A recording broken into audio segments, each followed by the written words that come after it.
Laawol Kisal ko laawol peewal e ɓantal. Bismillahir Rahmanir Rahim. Alhamdulillahi Rabbil Alamin. Wassalatu wassalamu ala asrafil anbiya'i wal mursalin wa ala alihi wa ashabihi man ihtada bi hadihi wa istana bi sunnati ila yaumiddin. Amma ba'd, fa inna asdaqal hadisi kitabullah wa khairal hadi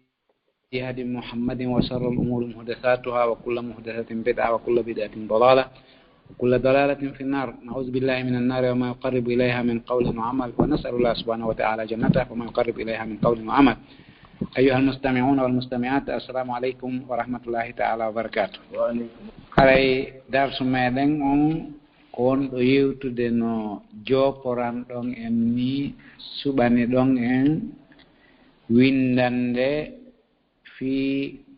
fadlul mudawamati alal amali salih, yani ɓural duumagol e golle moƴƴe. Golle moƴƴe ɗen no moƴƴi, duumagol e golle moƴƴe ɗen ko ɗum ɗon ɓuri e moƴƴude. Haray toɓɓere fadlul mudawamati alal amali salih no mari ton wiƴƴitanɗe tati ma ɗum ɗiɗi. Gogo on ko hen ɗum hatta goɗɗo duumo e golle moƴƴe ko ngaamelo e derfere. Ɗum ɗon ɓe olana en ɗo seeɗa kamɓe karmakoɓe islam ɓen e ko suɓuɗen e konnguɗi maɓɓe ɗin. ɓe olana en seeɗa e sababuji ko addata ha oti ronkita ama welsindo fi duumagol ngol e dewal ngal. Ɗum ɗon feƴƴi karmakoɓe ɓen kadi no sifi piiji seeɗa ko hen ɗum wonata kertinale e moƴƴere duumagol ngol e golle moƴƴe ɗen. Haray ko ɗeɗo toɓɓe tati wonɗe yewtude fi muɗum. Eɗen andi Allah subhanahu wa ta'ala hellaka duumagol e golle moƴƴe himo noddi julɓe ɓen fof yo ɓe waɗu ko moƴƴi. E hoore ɗum kadi o coobi kanko Allah subhanahu wa ta'ala, ma ɗum o rerɗini kanko subhanahu wa ta'ala adondirayɓe ɓen e on waɗugol ko moƴƴi. E ko yewta kon fi sifaji jiyaɓe Allah moƴƴuɓe ɓen,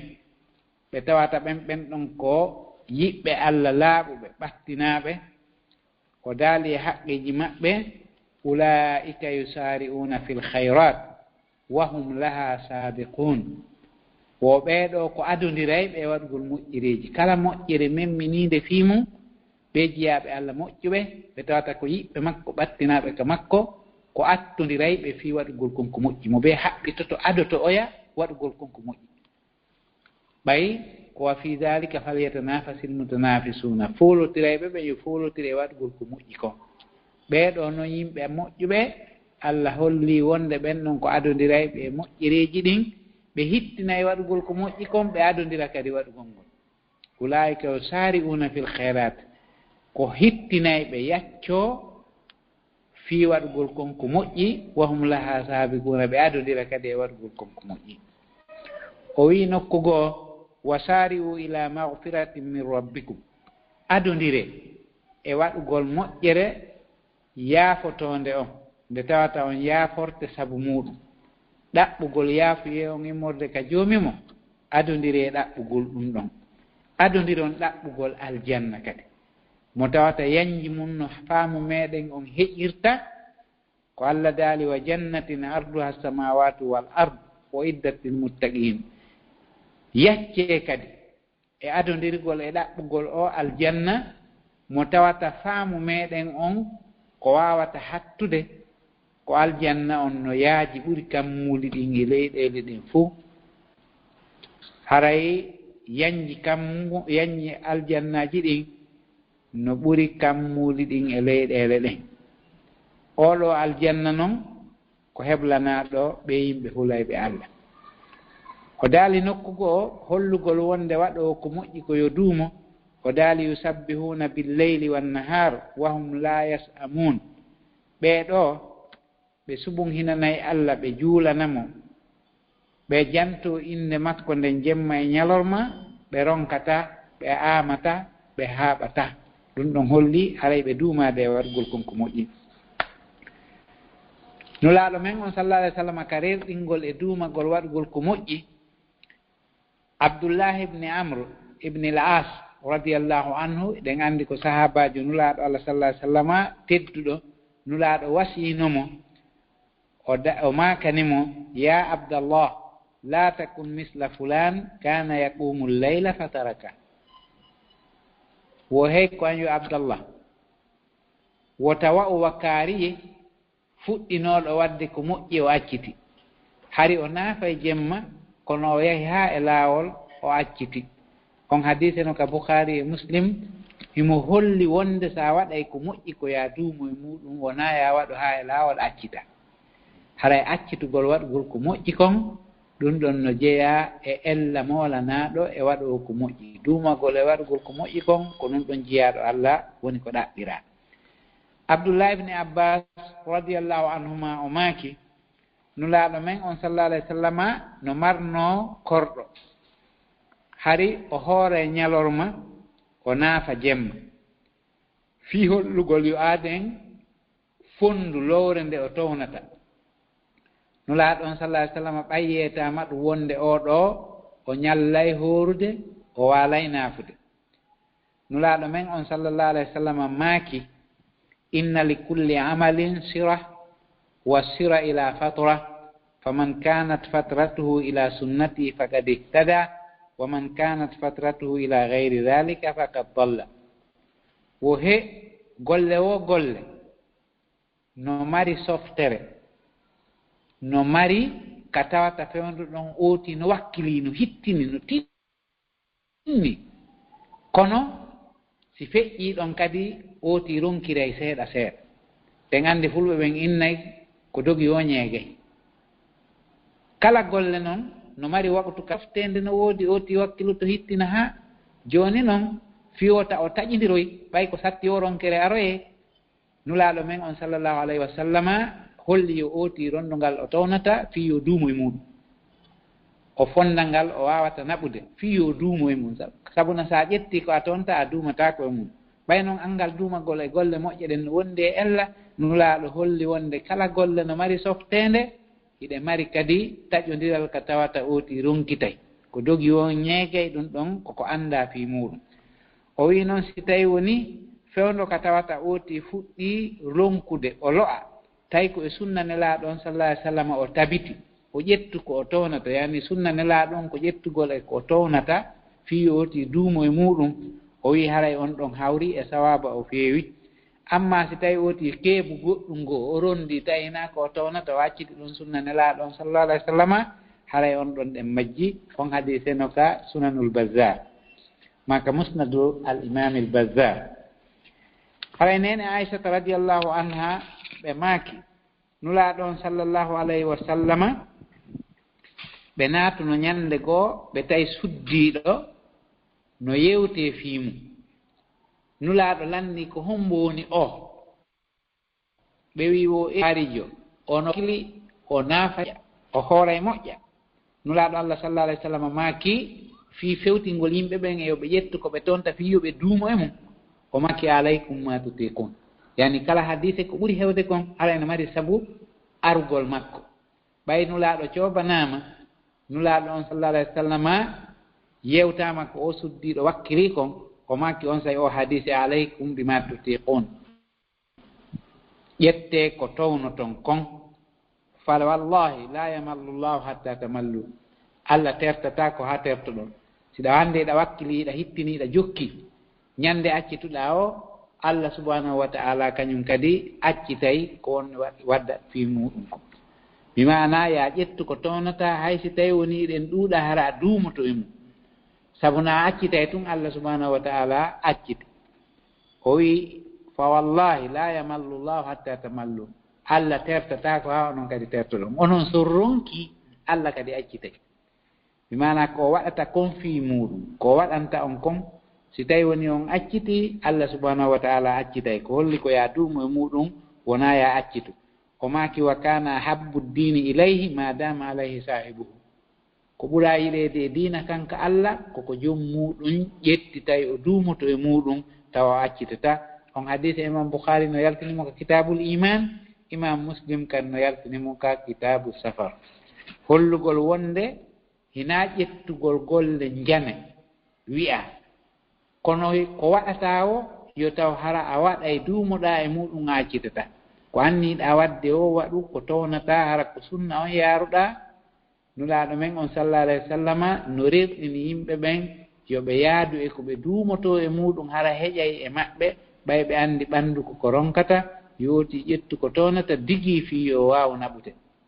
so a ƴettii ko a townata ɓaawo ɓuttata a waata naɓude a waata hewtinoyde ɗe hadiseeje ɗo fof ko ari ko e dambugal hollugol wonde golle moƴƴe ɗen no moƴƴi kono ko duumagol eɗen golle moƴƴi jooni noon ɓe holluma laawol ko waɗata haa waawa duumodude e mum ko so a ƴettii ko townata ɗe hadiseeje ɗo ko ɗum ɗon holli nuraaɗo men on sallallahu alayhi wa sallam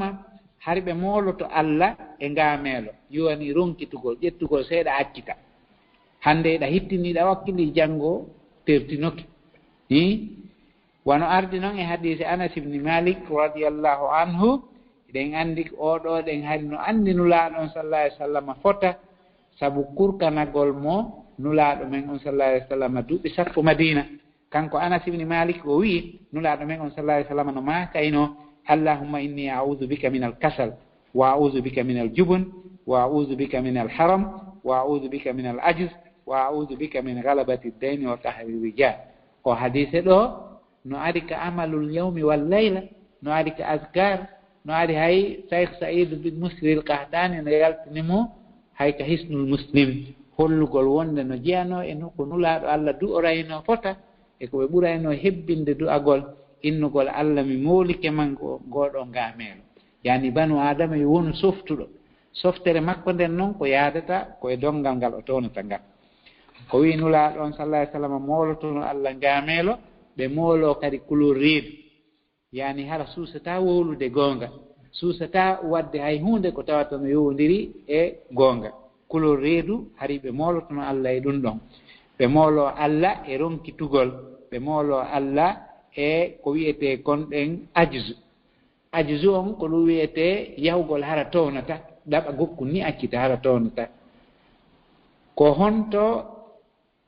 e leyɗe buy ma yimɓe buy façon ji buy ɓurdi en enen julɓe ɓen ko sengo duumagol ngol no woodi woɓɓe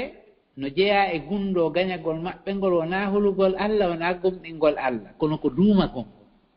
goɗɗo fuɗɗoto ɗo ɗaɓɓitude goɗɗum so e naɓii haa e laawol o lutti e mum goɗɗo ara tokkoo ɗon kadi ɗaɓɓito e haa yiita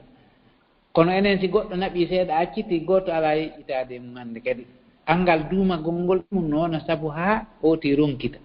yani ko fuɗɗiɗaa ɗaɓɓude o ɗaɓɓo haa ñannde heɓuɗaa o tawi no ɓay mi ɗaɓɓii haa ɗoɗe mi kalike mi alaa yeƴƴitaade e mum hannde kadi no woodi piiji ɗi ooti ɗaɓɓata e ndeer duuɓi capanɗe so heɓa jooni noon so a ɗaɓɓii seeɗa tun ayni ene tigi tigi on ɓayi mi ronki mi soñjiki e muɗum mi acciti gasata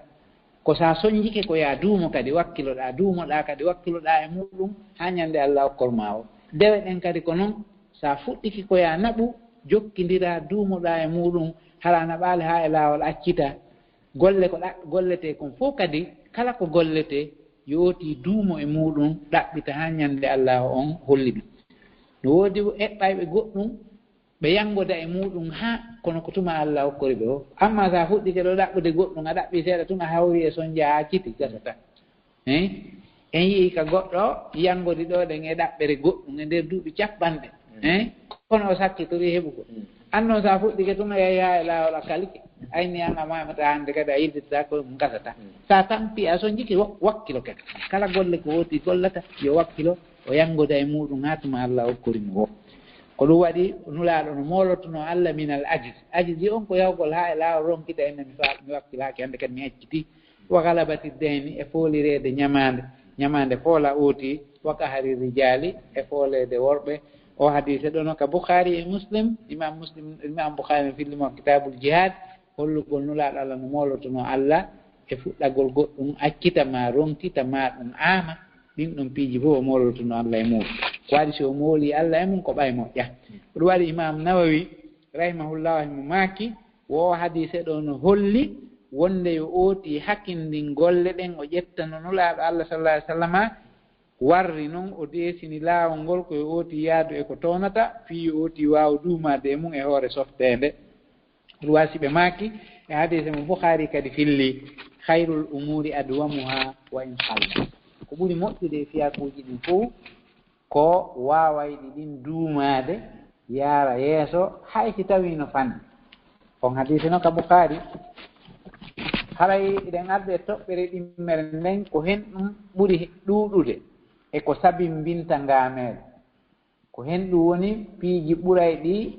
waɗde haa ooti aan ko hen ɗum addata ɗum ɓe holli go'o go'o on ko da'aful ihlas yani ko lo'ugol laɓɓingol fondu muɗum on e heɓugol annuye moƴƴo si tawi woni ɗen ooti no waɗi e ɗiɗi si tawi ko Allah yoɓatama si wona o fuɗɗoto wadde ko moƴƴi tun o naɓa haa e laawol tun o accita ko waɗi ihlas ala amma si mo mari ihlas si o soñjike e mum o tampi e mum o yanngodi e muɗum haa heɓaaki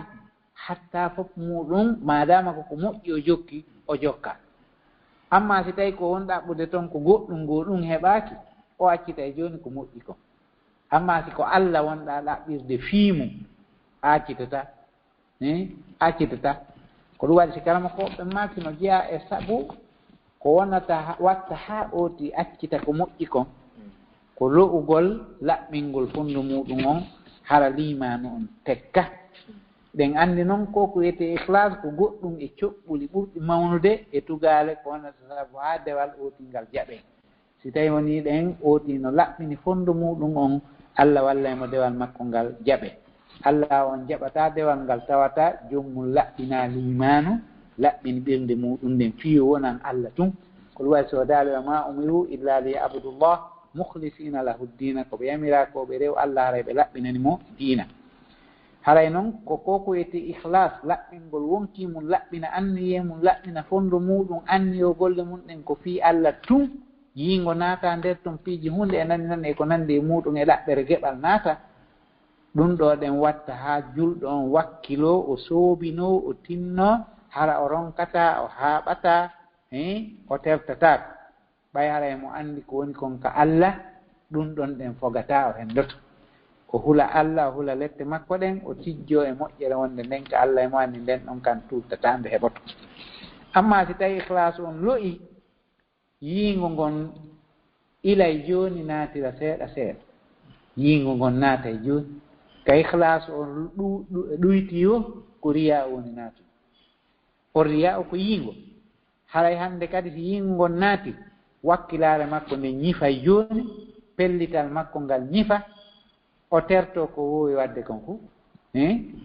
ko ɗum waɗi si goɗɗo wi'i salla al musalli li amrin kana yatlubuhu falamman qada la salla wala sama goɗɗo si tawi o mara ihlas laaɓal fondo laaɓal annuye fii Allah hara woni gollirde wo goɗɗo juulowo on juuli fii goɗɗum ko wonno ɗaɓɓude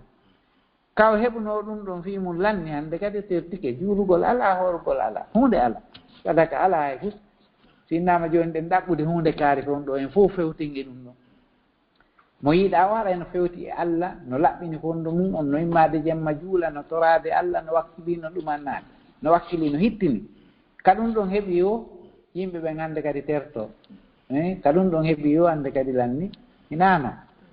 ko ɗum ɗon ko angal ko lo'ugol ko wiyete kon ihlas watta ɗum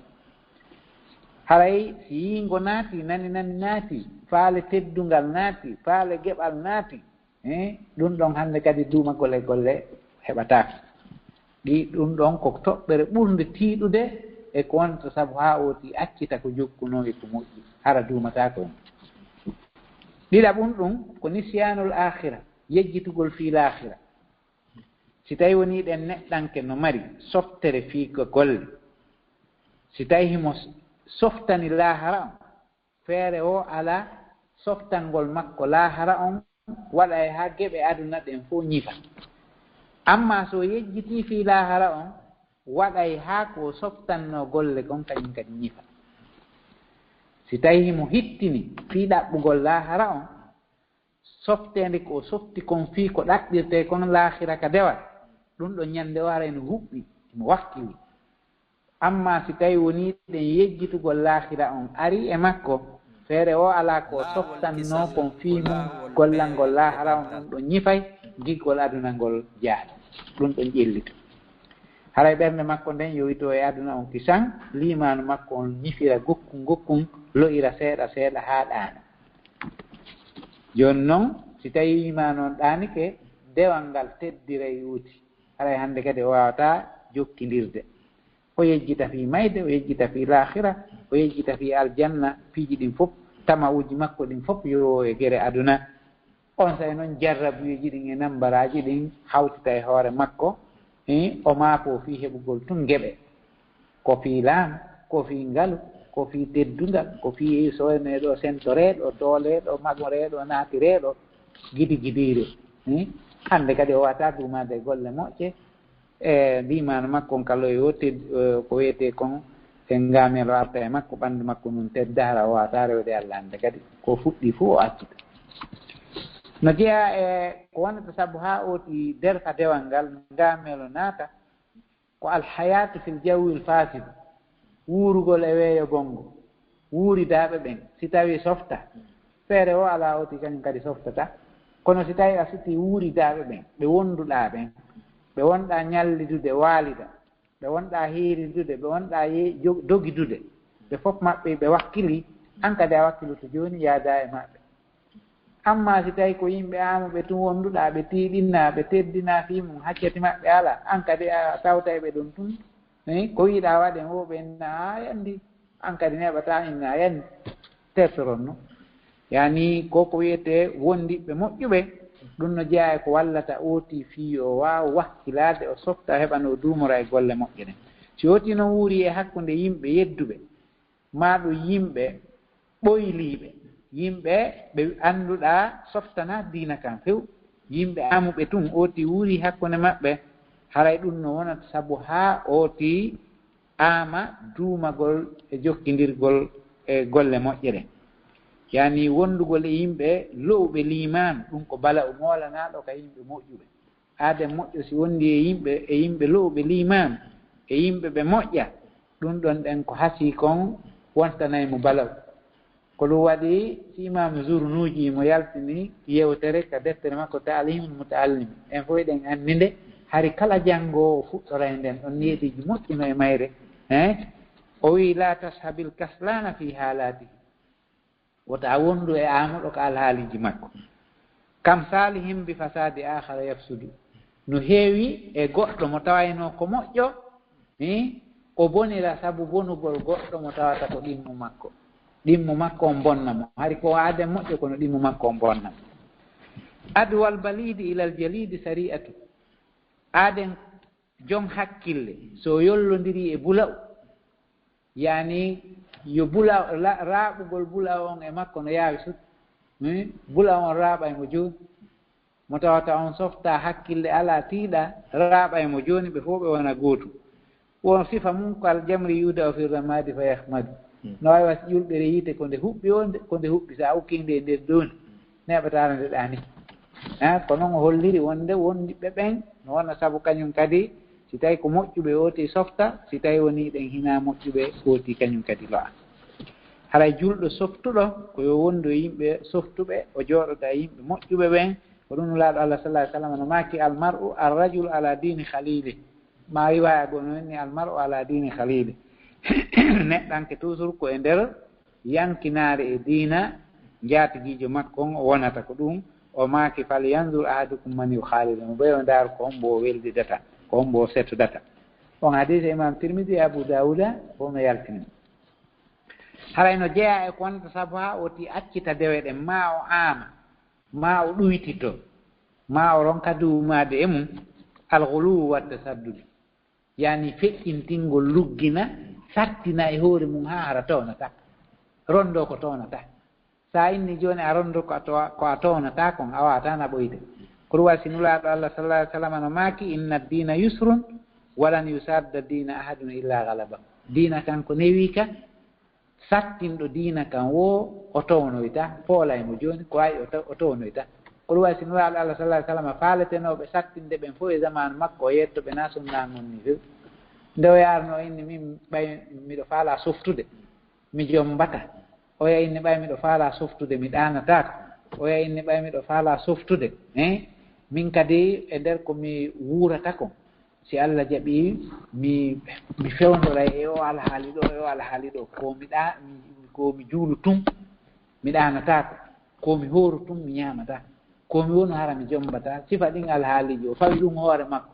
ɓayta e noon ɗum ɗon no lundi no mbaa ɗon o maaki min nafinnan onni min o moyi oton miɗo ɓura on hulde Allah kono mi juulay seeɗa mi fowto mi hoora kañum kadi mi fowto ko a noon kadi miɗo jombi haray si wooti inni tun sattinayi ka diina o selay sunna nelaaɗon ka o seli sunna nelaaɗon o rondoto dongal ngal o toonata sayni ko a hooru tun a taƴata koye a naafu tun a accitata feere o alaa ɓanndu ndun townoyta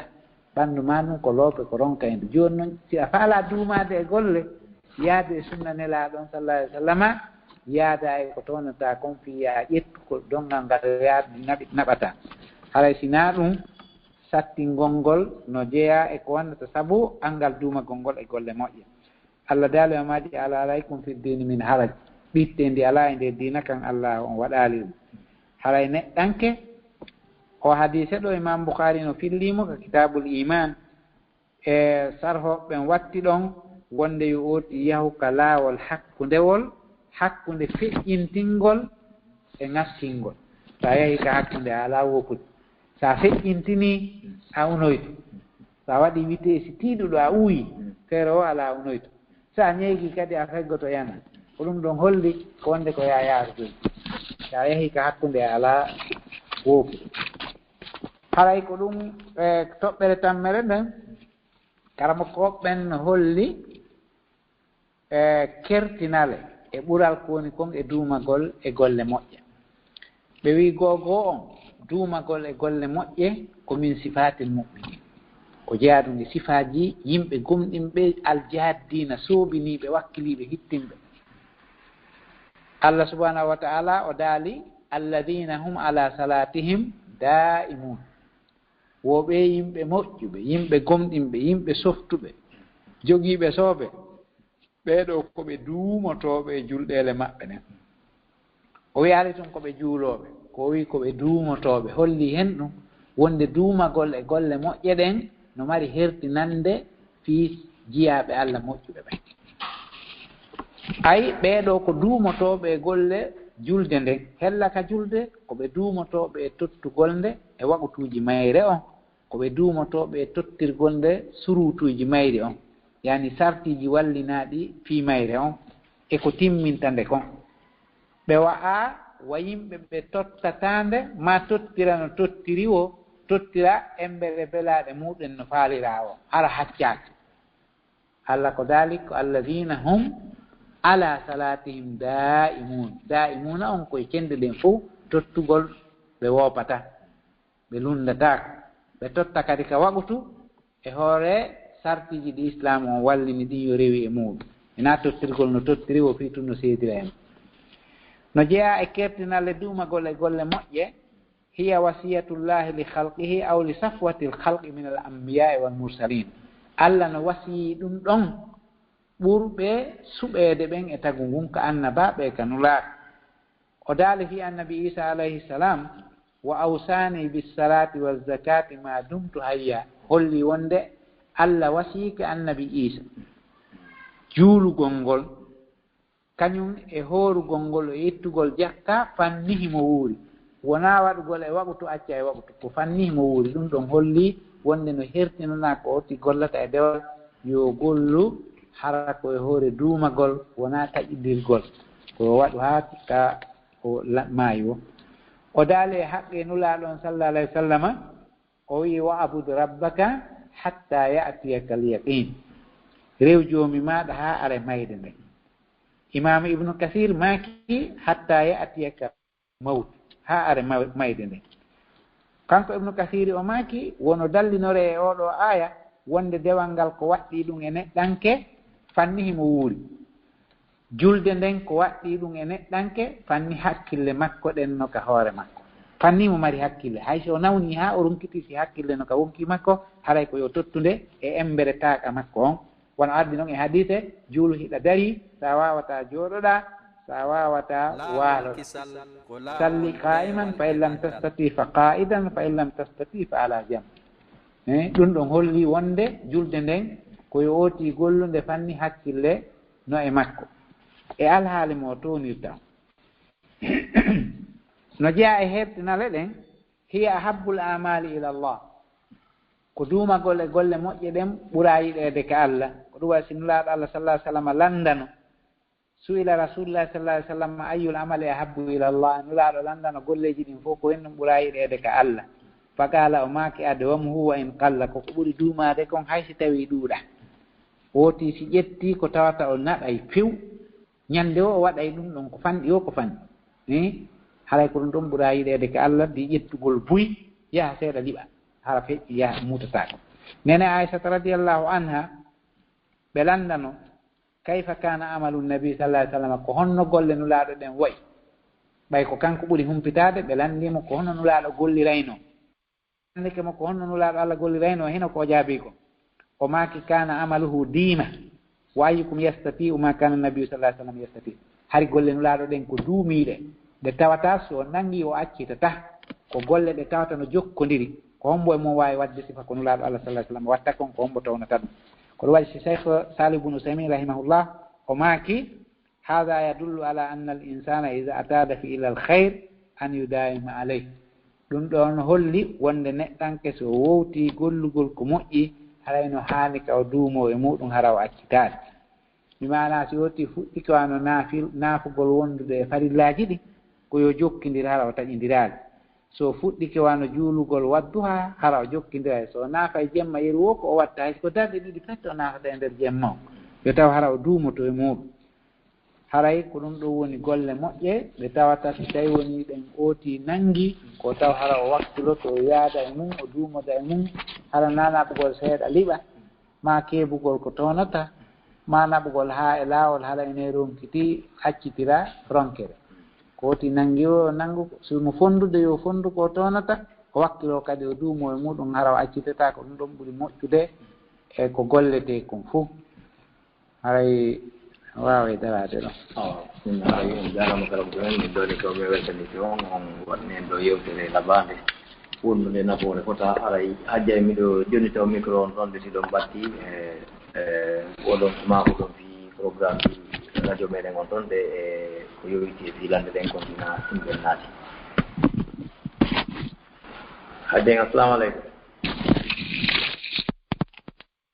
allo assalamu aleykum ayo waleykum assalam wa rahmatullah ala toon yettude Allah ok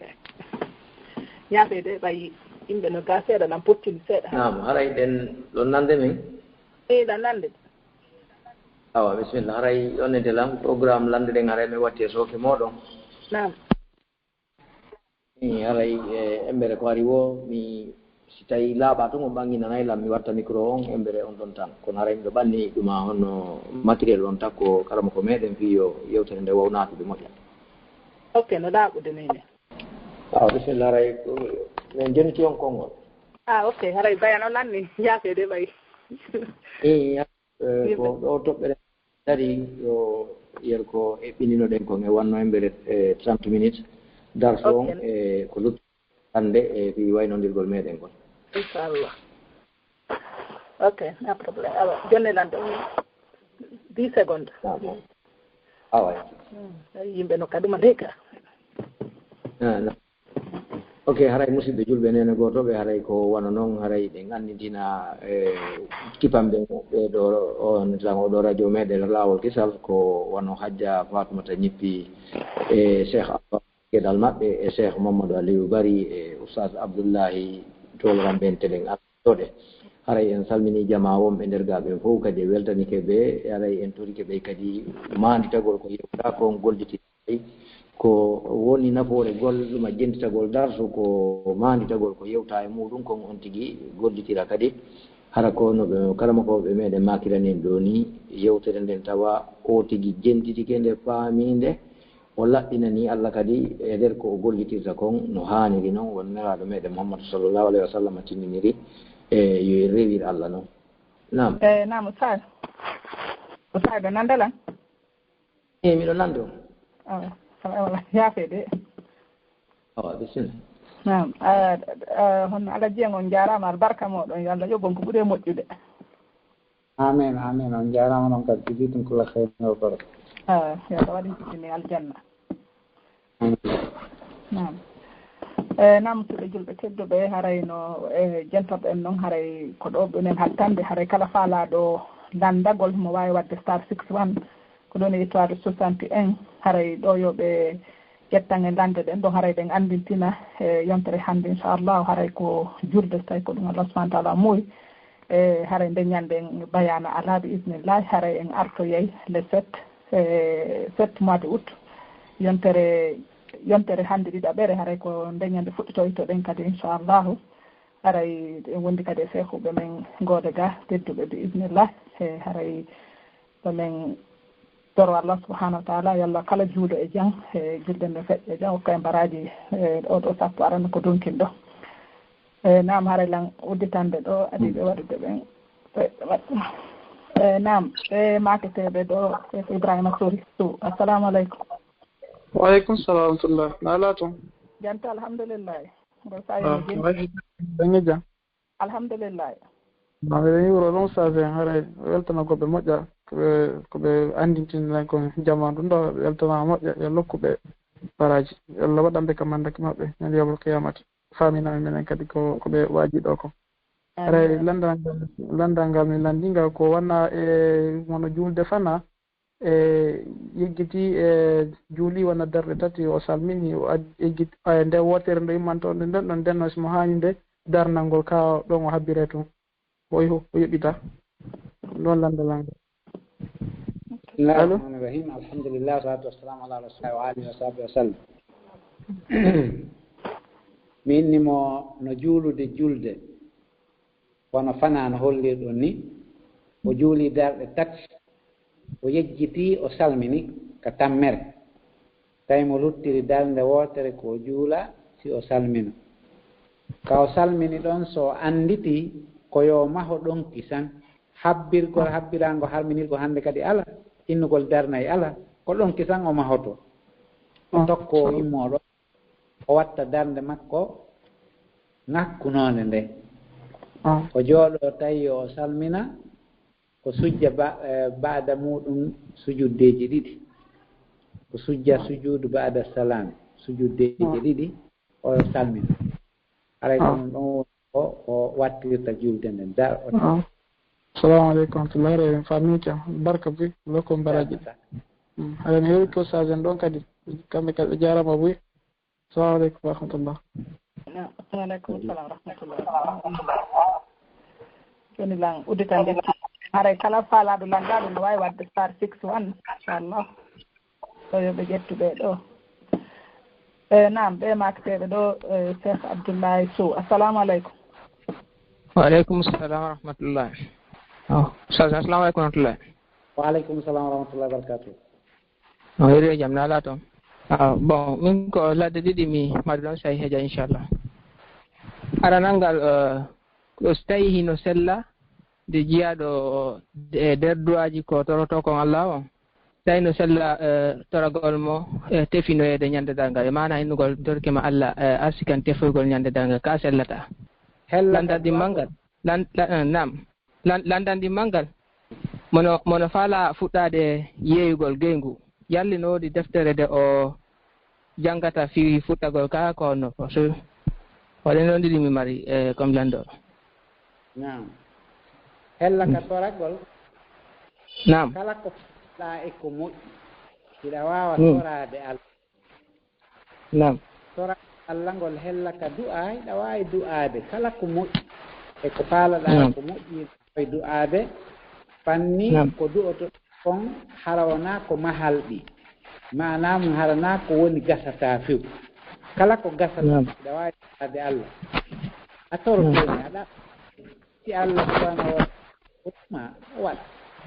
yani no tabiti noon wonde annabaɓen tefay malaika ɓen tefay jiyaaɓe Allah moƴƴuɓe ɓen fuu tefay jooni noon si Allah waɗima jiyaaɗo e jiyaaɓe Allah moƴƴuɓe tefooɓe ɓen haray ɗum ɗon so a ɗaɓɓi yo Allah waɗe ɗum ɗon haray no moƴƴi yani ɗa waawi wiide Allah mi torkema waɗan jeyaaɗo e jiyaaɓe Allah tefoyooɓe ɓen ɗum ko so a daɗi an kadi a tefoyay yo Allah waɗe ɗum wono toroten ni Allah okku en aljanna yo Allah dandu e yiiɓe so a wii kadi yo Allah on waɗama waɗe jeyaaɗo e jiyaaɓe Allah tefoyooɓe ɓen ɓay aray si ooti tawaka e moƴƴuɓe ɓen o tawoytaake e tefooɓe haray toragol Allah ngol haɗaaka ya toromo kala ko moƴƴi e waɗa noon kadi sartiji konoygol ngol jeyaaɗo e tefoyooɓe ɓen ɗin sartiji ko heɓugol tawhiidi laaɓuɗo poy poy heɓa golle moƴƴe haray ooti woni ka jiyaaɓe Allah moƴƴuɓe ibadullahi salihina sa tawama toon an kadi a tawoyte e tefooɓe ɓen nam ngal ndewtede woti janngata fii ko yowndiri e sariya on hala woti si fama yeewi kala golle ɗe julɗo waɗata kala golle ɗe julɗo arata e mum haray no waɗɗimo andugol ñaawoore Allah e ɗen golle ɗe woni arande fii o taw ukko ooti siɗa faala a fuɗɗoray risala yani a risala nde janngeten nden ka meɗen ɗo siɗa faala a fuɗɗoray nden hella ka ñaawoji fiqhu jannga ko wiyete kon kitabul buyur no ka risala toon deftere yewtande fii no yeeyirte ko honno yeeyowo waɗata e ko hen ɗum o waɗata hara no dagi e ko hen ɗum o watta hara no harmi ko honno o gollidirta e yimɓe ɓen fiya anndu feɗugol e wondugol e ribagol e janfagol siɓa ɗum fof annda no harmi si ukkoɗa e gene yeeygol amma si ko miijagol no woodi deftere nde woti janngata fii yo marsi ɗum ɗon mi humpitaake fii mum nam nam Allah fere micro makko mbay buruyino ka maɓɓe to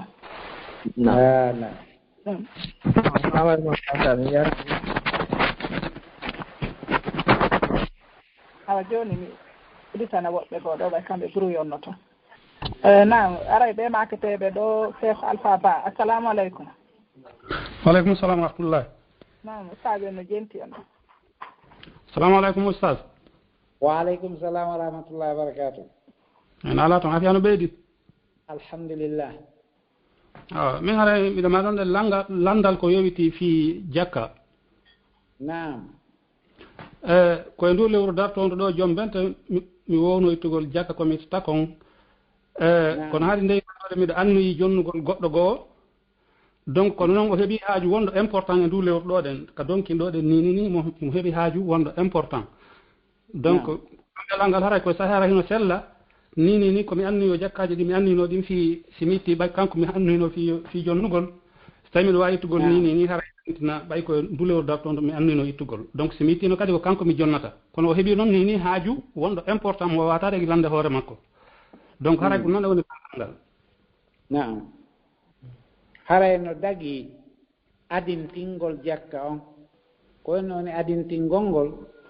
si tawi woni iɗa mari hoore mananko iɗa yeeyude iɗa tañƴini e muyɗe Allah si hitande nden si timmiti si tawi Allah reeni ko jogiɗa kon hayɗa mari ittugol bere hasabakari jakka ayi noon fewnduɗo en haanuɗo hendade goɗɗum e jakka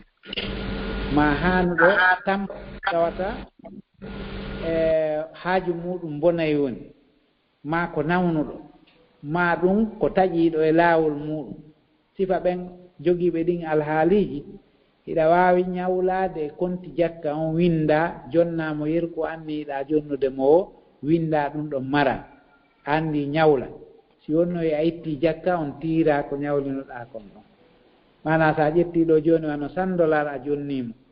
hiɗa anndi sa ittoyi wano $500 ko $400 on wonɗa jonnude $100 on haɗa a jonni no atto hewtude ɗum ɗon wiyete taqdimu zakat ardingol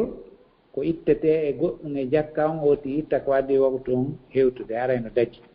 nam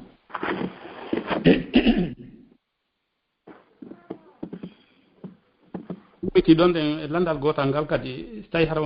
tangon no permetti mi anda Hadji eyi nam ɗo wawi senata ok haray kadi wano par exemple ni wano ka fulawa ni si on tigi no faala ni naɓal ngol ɓen toon ne wano jakkaji ɗin est ce que haray sodugol maaro on Conakry naɓanaɓe sendetanaɓe maaro on ɓay wano fewndo ɗen andi ka ndungu ɗo haray jama on hato jini e ñamete seeɗa toon ka haray ko mbuɗɗin direct on tigi do haray jonnugol ɓe mbuuɗi ɗi ittuɗa ɗi naɓanɓe ɗin ɗon hendiɗo mbuuɗi o hendiɗo mbuuɗi koko ɓuri maporde kon fewndo ɗon o fewtinta e majji no gasa naɓanama maaro hara ko foñe o mappori ma naɓanama foññi hara ko tew o mappori ma naɓanama tew hara ko coñci o mappori ma naɓanama ɗum ɗon ara o mari nawnuɗo mi jogui ordonnance o ronku ko sooda naɓanmo mbuuɗi ɗin so hendike mbuuɗi ɗin ɗin ɗon wawa e mo huntande haajuji ko mappori fewndu ɗon eyo on jarama yallah o ko mbaraji ɗi miuditande ɗo haray yimɓe no wawi wadde star 61 inchallah haray ɓe numéro mum lanniri ɗo ko 82 48 assalamu aleykum ɓe numéro mum lanniri 82 48 sikko numéro Portugal assalamu aleykum waaleykum salam rahmatullahi komin nam ko noon ustade no jenti yamde assalamu aleykum ustade aleykum salam wa rahmatullahi wa barakatu landan kom faala landade ɗo konko ko tawi ara imam jono julnani won wa futuro juula ka sujudeje ka sakkitore o falja ɗon o sujja nde wotere sujudu goto o jooɗo ɗon o falja o tawi o ɗo fuɗɗa kanko tawiyade kono ɓaawo ɓen ɓe faljitamo ɓe matiranɓe ha o anda ko se o falji o sujjitta noon kadi ɗon o continue ɗon kadi o sujja sujudere ɗiɗaɓere nden o continue ɗon kadi noon o yilto o tawi o ɗon kadi noon ha o salmina si tawi ara ɗon haray sujudu no fawimo badama magabul aray ko noon landal ngal so famni joni e famama si woti sujji sujudu goto o jottike kono ɓaawo ɓen subun hinanamo ɓayɓe andi o nangi tawi yagol kaw jottiɗon o nangi tawi yagol ɓe subun hinanomo ha o andita wonde he o acci sujudu noon ko farilla ɗum ɗon ko be watte si wona ɗum haara julde nden sellade o suuyi ɗon kisan o sujji o tawike o salminay fi so salmini o waɗa sujudu kadi bada salami fi gejji ɗi ɓay hari o yejjiti ko seytane yejjintinimo joni noon fi mettinangol seytane ko yejjintinimo kon ha o nangi golle goo o sohliri tawiya haray ko sabu ɗum o sujjirta sujudu bada salam nam jarama barka Allah jarama fota barka nam aray na udditande ɓe ɗo ɓe makateɓe ɗo Cheikh Malick Diallo assalamu aleykum assalamu aleykum assalamu aleykum Sadio on jarama de aleykum salam wa rahmatullahi nam ala gon alhamdulillah yo komon e landade ɗon ko fi toon on tino julde ni juldede farilla si tawi no dago ka on tigui duworo to wona ɗi duwaji innugol ni la ilaha illallah e wonno kadi no toon duwaji ni wonati la mariɗo duwaji boyɗi mi jangata ɗo mi anda noon so tawi hara hiɗi dago janggugol ɗin quoi innugol ɗo subhanallahi walla innugol allahumma inni as'aluka ilman nafian wa rizqan tahiban wa amalan mutakabbala kono ɗin ɗon duwaji quoi e innugol allahumma inni zalamtu nafsi zulman kasiran wala yahfiru zunuba illa anta faghfir li maghfiratan min indika warhamni innaka antal ghafurur rahim ka sujuduji quoi tawi on tino wawi janggono ɗin duwaji ɗo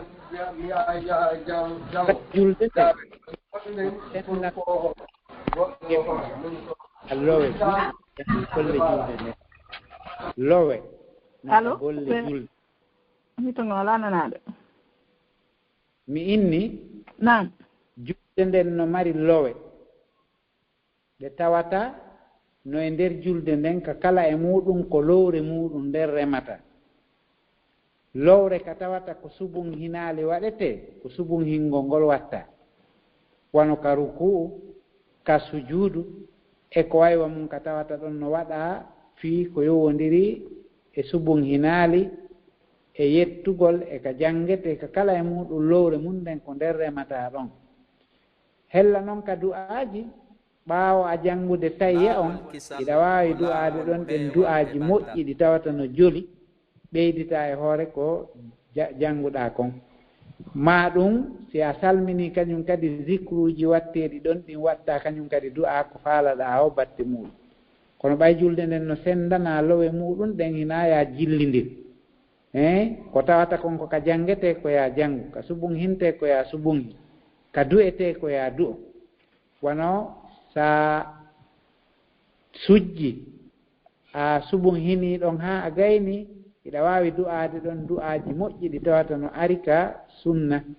ɗi tawata no mari faamuji moƴƴi dandan yo Allah hokkoran yo Allah e ko moƴƴi ko tawata no joli fi mum kon fof sa tawike kadi ɗo e a salminde a jongi salatu ibrahimiya on a moolike molanɗe arɗe ɗen ka sunna haray ɗa wawi wattude ɗon kadi du'aji ko falɗa o surtout si tawi a naafa e woni ɓay haray ko ɓuri kon ɗon ko an tun woni juulude a wonda e jama wonɓe juulude julnede ma julnude ala julnude ala julnude si tawi woni ɗen hiɗa julnude hiɗa andi a yaada e golle jama o si tawi woni noon ko an tun woni juulande hoorema hiɗa wawi ɓeyditude du'aji ɗi faalaɗa o si ko moƴƴi ka du'eteɗon hina noon ya jillindir ka subun hinteɗon waɗa ɗon du'a ma ka jangeteɗon waɗa ɗon du'a ko pilasi ka du'eteɗon ɓayɗon hay lowre nden no yaaji iɗa wawa wadde ɗon ɗen du'aji yeru ko heɓuɗa feere o nam hara ko julɗi ɗin ka sari ɗim jangata ɗon kono ɗin noon ka taye sakkilo tun ndi wawata sellude ne ɗim jangoyeeɗi ɗin tan barka on jarama yo Allah ɗo joddi aljanna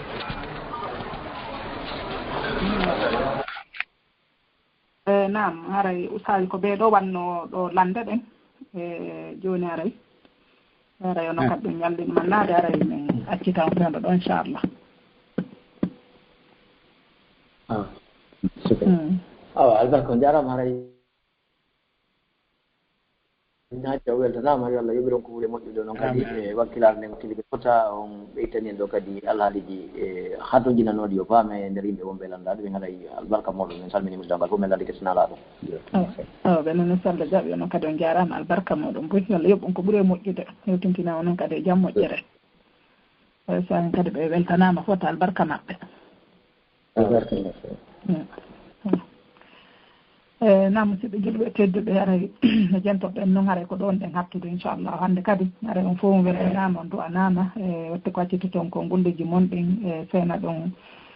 ɗon heɗagol bayanaji ɗin e jumaje ɗen fof kadi yo meɗe laawol kisal ɗo ɗen haray ɗon weltanani ko kala ko wonirɗon haray ɗen tori Allah subhanahu wa taala o eyo koye mbaraji ko woni kon e ɗeɗo sappoje ɗe tawata ko ɗeɗo sappoje ɓuuri moƴƴude e ñalaɗe ɗen fof hikande en fof hara yo Allah subahana taala ukko e mbaraji newnana en waɗugol dewe ɗuɗuɗe e ɗeɗo balɗe kadi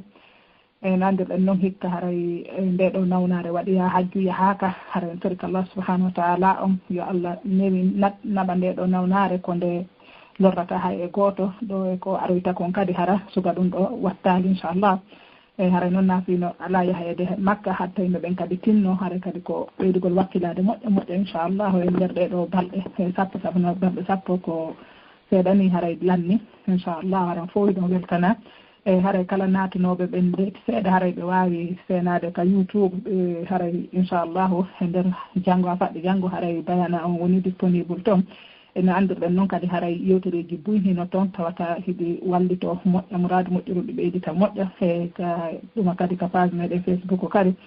laawol kisal e donc rawi ko saɗi ko tuuli kadi ka sonnaɓe hisuɓe ka laawol kisal fi sonnaɓe hisuɓe ka du'iɓe hisuɓe fof haray on fof moɗo ɗon weltana e ɗon do ana haray Allah subahanahu wa taala on weltana en fof haray ɓe sakkitiɓe waɗude ɗo star 61 haray ɓe waɗani haray usasi ɓe lanni haray yoɓe yaafo ha inchallahu haray e prochaine fois bi ismillah nandirɗen no yontere hannde haray ko julde haray bayana ala nden ñande inchallahu kono e nden jumare hikkitinde ɗon ɗum ko le 7 uttu hawrata hara en fottitay ɗo enen sehuɓe men tedduɓe kadi docteur Mouhamadou Wouré bari Allah subhanahu wa ta'ala rewnuɓe hiwa ayna jangge maɓɓe amina ya rabbi ayna julɓeɓe fof haran fof weltanama musidɓe julɓe tedduɓe haray Allah subhanahu wa ta'ala hokku en waalugol e jam. Assalamu aleykum wa rahmatullahi wa barakatuh. Laawol Kisal ko laawol peewal e ɓantal.